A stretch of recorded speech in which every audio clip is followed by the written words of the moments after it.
and apparently brutally honest.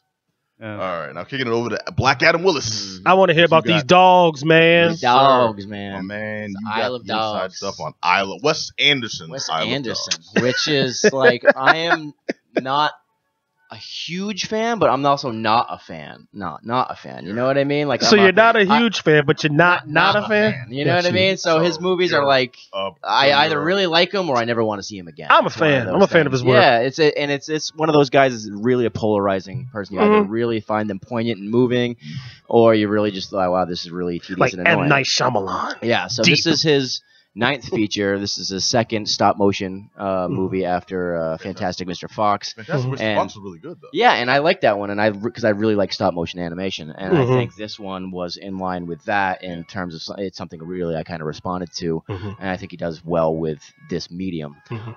Basically, this movie takes place in this fictional Japanese town of Megasaki City. And in So that, you said Megasaki. Megasaki City, and they basically export all these dogs, every dog that lives there, because they say they're the cause of all this sickness and all these diseases, things like that. And so they send them to this trash city, where it's literally a vast apocalyptic wasteland of trash, like rivers of sludge and all that. And if you kind of read into it in terms of the current political climate, it's about deportation, it's about scapegoating, it's really kind of this like topical stuff. But the story itself, the common thread, the through line for the movie is this 12-year-old boy. One of the first dog inhabitants of Trash City is his guardian dog, and so this 12-year-old boy sets out to Trash City to try to find him. This dog named Spots, voiced by Liev Schreiber. And so it's kind of this this poignant little tale of a 12-year-old boy trying to find his dog, and then there's all this pack of dogs that help him out try to find Spots. So that's basically the story of this movie.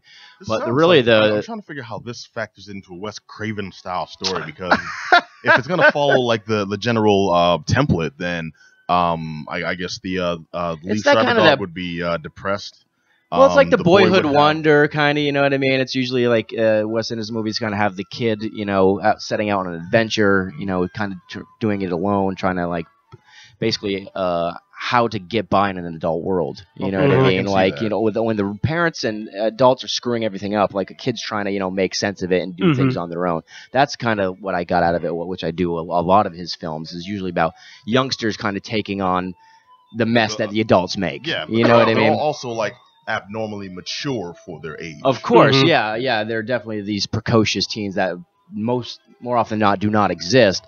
But you suspend your disbelief a little bit with that in terms of the task they take on. It's kind of genius doing stop motion animation, because how much you can get away with it save more on the budget by having these animated characters just stop, and how much time they spend just awkwardly staring at the screen. Well, there's that, you know what I mean? He does that, that framework where he doesn't move the camera at all. He just kind of sets it down in something, and it's very meticulously detailed frame, and all the characters kind of walk into it, do their thing, and then they walk off. Yeah. And that's kind of how he does his movies. And whether you like that or you don't, like I'm more of a Paul Thomas Anderson guy where the camera's constantly moving. I like that kind of the motion part of it. But I can also appreciate this. Always on fire.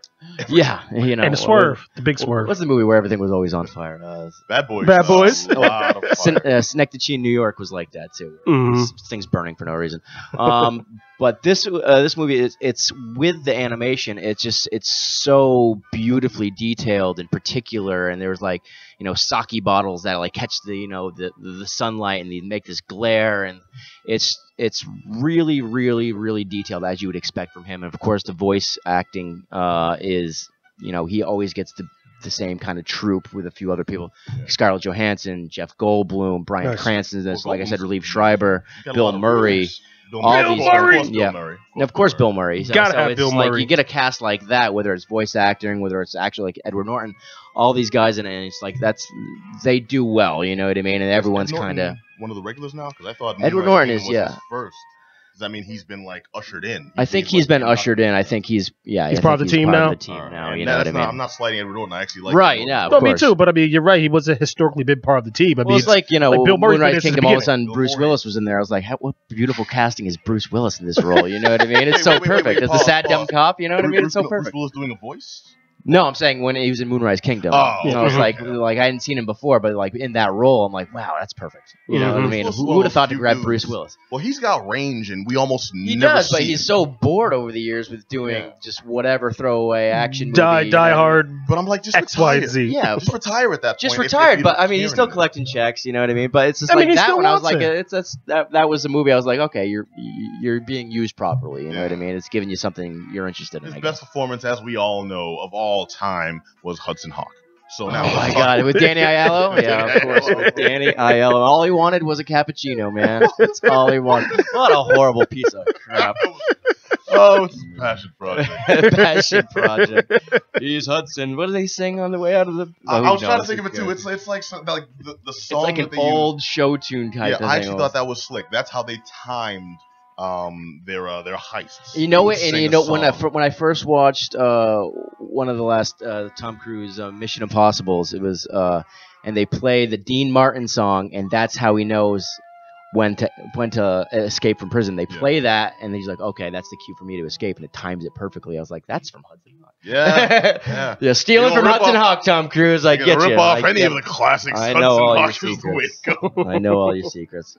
But yeah, as for this movie, I definitely would give it a thumbs up. It's one of those Wes Anderson movies. Like I said, it's going to be another one of those movies that you're going to find your reasons to dislike it if that's what your experience is with him. But if you're already do like all of his films, this is going to be another one that you're just going to add it to your your queue of things that you really enjoy by this director. So it'll confirm your dislike or your enjoyment of the director in the same way.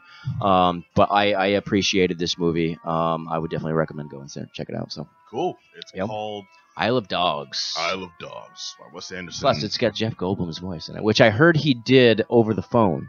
Oh, I hope not. Too. Which is literally, he's like, I did my bit for the movie over the phone. Oh. He literally phoned it in. Like he had something out. Yeah, he phoned it in like quite literally. You know what I mean? Which is, I don't know. It's the most Goldblum thing I've ever heard. It's only Goldblum. Maybe Bill Murray too. Bill Murray. Bill Murray's the man. Well, please tell me. Hold up. Please tell me that Goldblum was actually like doing dog sounds. Just in his own Goldblum. Well, there's also. We'll see. What I did. Woof. What I didn't mention with this movie is too, there's a little bit of a controversy with the Japanese characters are kind of like pushed off to the side where the voices of the dogs are all obviously English. So it's like, oh, I think Vice even had like the headline or something for one of their reviews. It's like, this is a white person's Japanese vision, and it was something like that. And it was like, this is their version of this. It's like kind of, I think it's like pushing those characters aside to kind of show the dog's perspective, you know what I mean? In this world, it's not really about that. It just happens to take place in Japan. It's people are reading a little bit too much into it, and you kind of get that hate train going. You know what I mean? And it's like you start pointing at things, and it's like.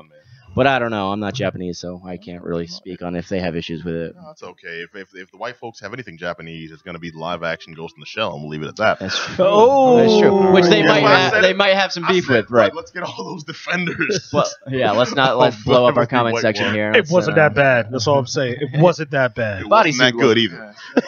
Or as Johnny would say, it was ungood. It was mediocre, but not bad. So mediocre that I liked mediocre. All right. Now, speaking of dang it. Amazing is what you're speaking of right now. Speaking of heavily English productions playing other